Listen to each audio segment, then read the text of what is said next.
Support the channel on patreon.com/manlightfoot. You know something? I absolutely love the Rise of the Teenage Mutant Ninja Turtles series. And why not? It was a pretty fun iteration of the Turtles that changed up a lot of what we've seen from the TMNT. It added new roles for the characters that even pushed them beyond what we usually got from them. Gotta make it to number 1. I know I say this a lot about Donnie, but demon possession.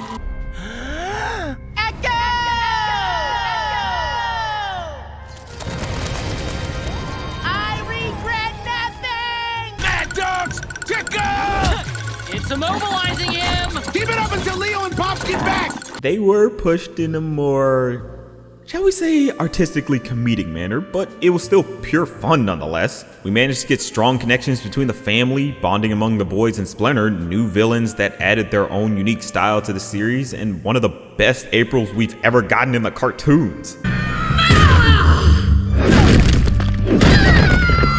Who's next? Yas Queen.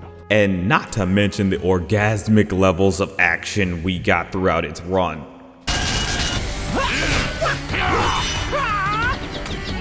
think she was a failure. She's incredibly tenacious and capable. This was a variation of the Turtles that definitely differentiated itself among its predecessors. It's just a shame Nickelodeon basically canceled it. You whore of no virtue! I kid. Slightly. This series sadly was the shortest lived out of all the animated series so far, which sucks because it was hitting its stride by season 2. It actually managed to grow a decent amount of adoration for new and old fans alike. In fact, it became a cult classic among fans. It's honestly interesting how things could change so fast for this iteration, because originally there was some major vitriol against it. Some of it was founded, and others were a bit more, let's be courteous to some and say wrong in the long term. Some people had pretty strong negative first impressions about the series when it premiered that I find fascinating with how much that changed over time. So I want to take a look through some of what people got wrong about Rise when it premiered.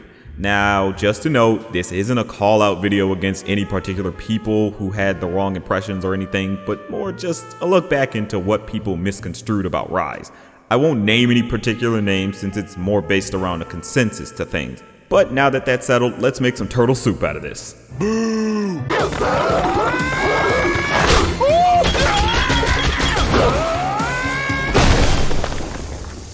Yeah, this one was sort of from a residual hatred for Teen Titans Go that sadly bled onto Rise. Thankfully, the Teen Titans Go hate started to die down now, but it did kind of hurt Rise when it started. Too many people saw how this was more a comedic variation on the Turtles than before and thought it was going that route, especially how they saw the Turtles acting all goofy. Now, I don't think a show being comedically based hurts it in the slightest. Hell, something like Teenage Mutant Ninja Turtles couldn't be taken that seriously without some comedic elements. But I also say it was fairly unfounded. With Teen Titans Go, the characters are meant to be a parody of the ones from the comics and the old 2000 series. They're jerks that you're not supposed to agree with on a lot of the stuff they do. I mean, did you really think you were gonna get great character development and growth out of this? Waffles, waffles, waffles, waffles, waffles, waffles. Scoot your booty, that booty, and I do the booty scooty. Scoot your booty, that booty, and I do the booty scooty. Come on, son. Now, I'm not holier than thou. I was once an avid hater of Teen Titans Go like everyone else. I know, shocking. Generally, my feelings changed. It's a fairly funny show, but I digress. Rise had this unfortunate comparison when really the way the characters acted was more akin to teenagers. Sure, they goof off a lot, but they're more like actual brothers goofing off than lousy superheroes. They have a clear desire to be good ninjas, but their teenagerness, It's not a word! is what holds them back. It's actually a more updated take on the Turtles where them being teenagers plays a significant role in their growth. Seriously, the way they act in the beginning fits in line with how a modern teenager would act. Well, without all the drugs and hormones and more death-defying stunts and actions. It's a fantasy series, what do you expect? They get distracted by their own interests, like in one episode where they have to stop the Foot Clan from stealing an ancient artifact, but it's during a live stream for a skateboarding competition they want to see. Their idiotic solution is to watch the live stream while fighting the Foot, which is pretty hilarious with how they go about it. Prime to slay that 1440. And we call a quick timeout, then I promise we'll go back to kicking your butts.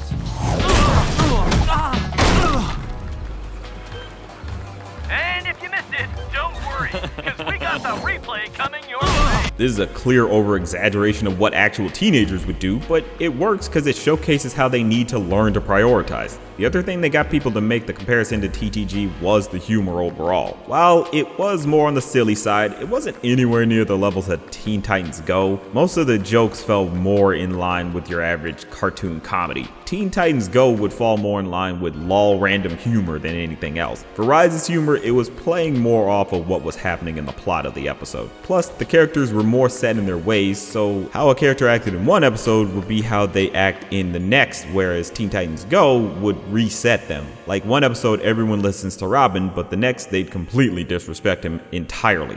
What is it? Your parents! They're here, man! Well, where are they? They are just on the other side of the door.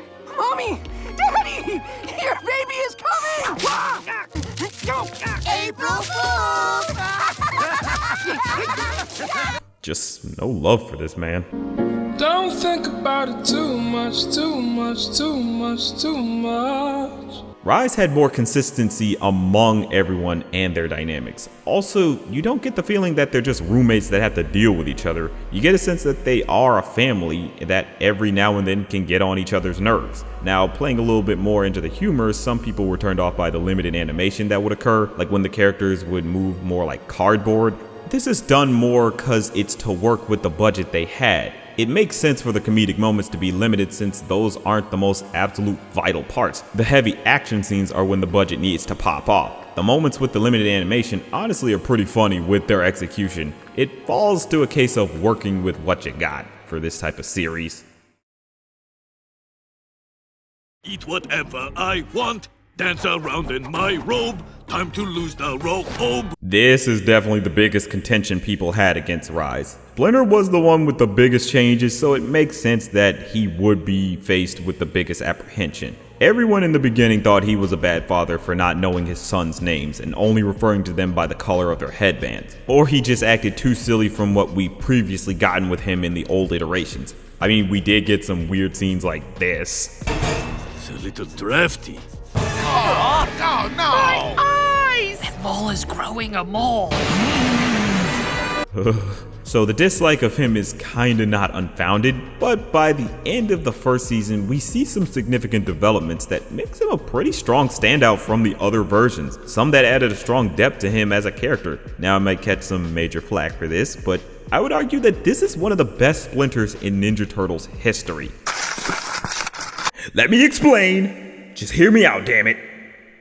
What I mean by that is the previous Splinters we got usually fit into the mold of the wise old mentor trope. They always were the knowledgeable master that taught the boys how to be ninjas and some sort of moral life lessons. There really wasn't much growth from them. Sure, we got backstory and all that, but that didn't really change them by the end of their series. Well, except for 2012 Splinter, he was just dead.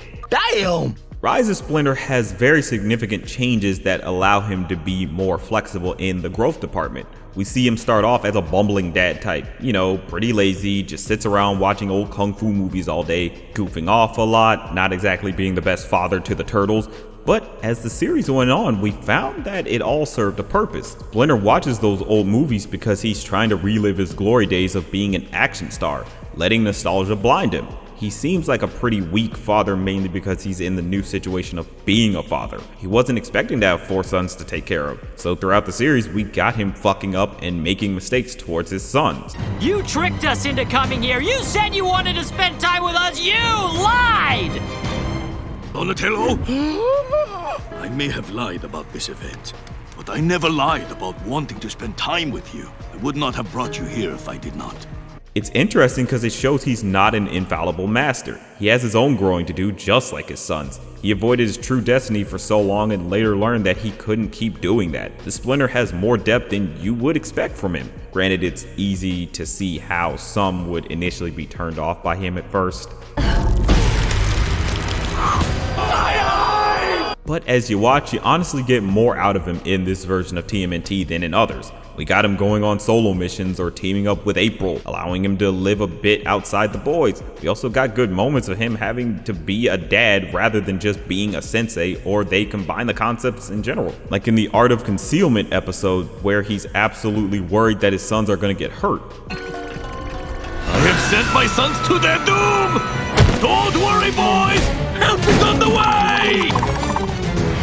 He teaches them to be ninjas like a sensei, but he also worries about them getting caught and hurt like a parent. We get the best of both worlds in this iteration. You know that it's the best of both worlds. I mean, not really like that, but sure.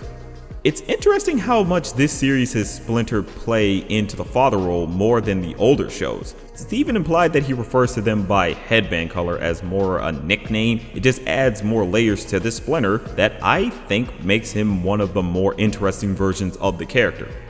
There. I'm sure I made my point without upsetting too many people.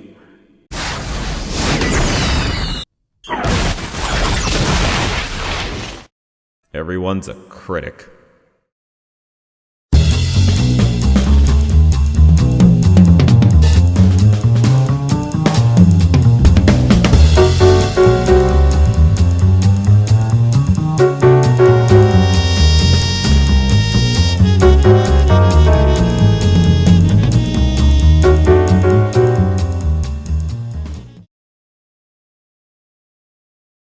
You haven't met Hamato 2.0. Stronger. Faster, turtlier. Let's get it, boys. This was definitely expected considering it's the main group with distinct changes. I mean very distinct changes. In terms of just the looks, there was a bit of repulse to them.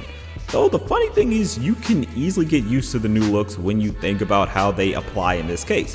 For real, in the older versions, the turtles didn't really look that different from one another. The biggest thing to help you tell them apart was from their headbands and weapons. Now the 2012 series did fix this up a bit by changing up the shapes and sizes of them, but Rise pulled this off in a bigger fashion. All the turtles are different species of turtles, so this explains the changes. Now you might be thinking, doesn't that ruin their brotherly bond between them? Well, not really, because in an interesting twist we find out that the boys share DNA with Splinter. Not like that, you weirdos. I mean, when Splinter was a human, he got experimented on to create warrior mutants, and his DNA was put into the turtles. So here, the turtles basically are his actual sons. It adds a layer of familial bonds between them, which plays a bit into the dynamics between the characters. They're a more dysfunctional family because they actually are a family. There's even a lot more of the turtles wanting to get Splinter's approval here. It goes further with the turtles calling Splinter dad more often in this series. And just as well, they constantly have interactions that feel more like a family rather than students being taught by their mentor. So you're not mad at us? No, it is not training or rules or tradition that makes you special. It is being yourselves. If I'd had faith in how special you each are, none of this would have happened.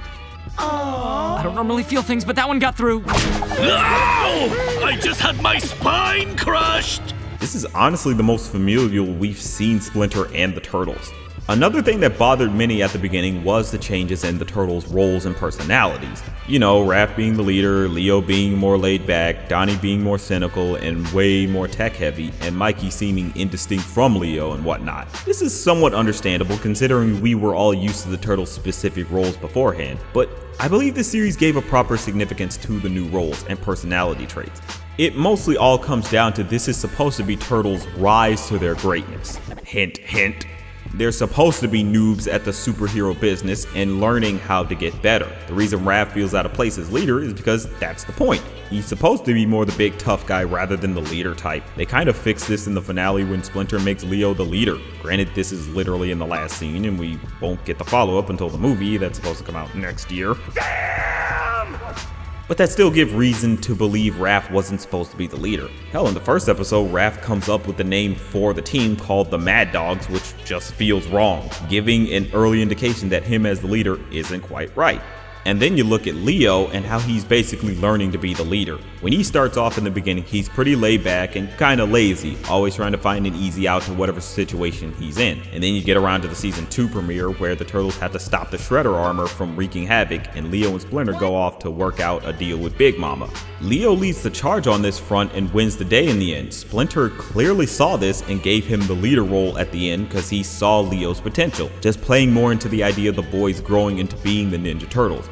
There wasn't too much pushback on Donnie and his betrayal here. Honestly, I think he had it the easiest since the changes to him were necessary and something I personally was welcoming on. Seriously, all the old iterations just had him use a stick against powerful monsters and shit. They semi-tried making him more the tech guy in the 2012 series, but Rise is where it went to the full extreme.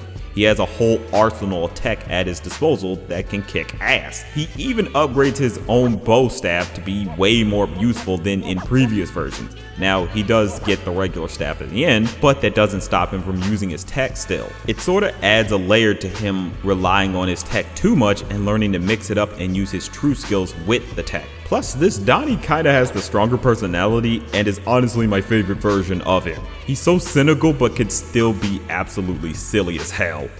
Loon 16, take corridor B. Down the stairs past the Ibis Tapestry. Sliding bookcase after bookcase shows the way to the hall. Up the pole through a hole to the waterfall.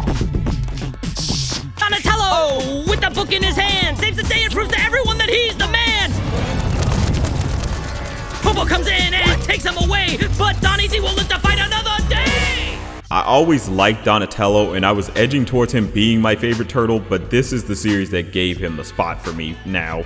Nothing can stop me. No one will take my #1 spot. Mikey was someone people felt was too similar to Leo at the beginning. I mean, there was a bit of a manic-y similarity to them, but the differences started to grow when we see how he's more kind and understanding towards others. Like when Baron Draxum went good, Mikey was the one that gave him a second chance and tried to help him get in good with everyone. Mikey, what are you thinking? Draxum is the sworn enemy of the Mad Dogs. But he's also the one who created us, and that makes him family. And once he feels like he's a part of our family, his goodness will shine. This plays more into the idea of Mikey being the pacifist type because now he genuinely sees the good in everyone. And now April. Talented, brilliant, incredible, amazing, show-stopping, spectacular, never the same, totally unique. What can I say that I haven't said previously in other videos? She's great! I didn't see too much pushback on her changes considering she starts off helpful to the team right off the bat. Save for a few races, but who cares what they think? She kicks ass and she's just a ton of fun. What else can be said? Though, I do want to add that I was wrong when I said that April was originally black in the comics. Turns out I was incorrect on that front. I am sorry. I am just human.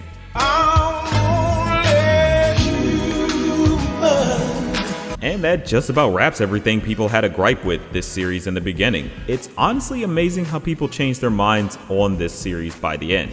Of course, the great animation played a big part in that, but it actually grew on people. It was a show that definitely came into its own, but had to take getting used to for some. Its more hyperactiveness was something that turned people away, but it was more trying to play the long game. It had development sprinkled at the right spots where it needed them to be. With Rise, even though it's a super hyperactive show, subtlety is the game. By the end, it became a cult classic among Turtles fans because of its unabashed want to change things up. I do wish it popped off when it started out, but sadly I think it wasn't in the cards with the fact that it came out just less than a year from the 2012 series ending. It's a case of too big a change too soon, especially in terms of toys since everyone just got done buying merch for the 2012 run. But thankfully Rise doesn't die in obscurity. It at least still has its fans that will remember it fondly. Plus, there's still that movie that's supposed to come out in the future, so maybe we'll get a resurgence there. Who knows? But I want to know what you all think. Did you like Rise of the TMNT when it first dropped, or did you think it wasn't very good, or did it have to grow on you? Let me know in the comments, and always remember, it's just a thought.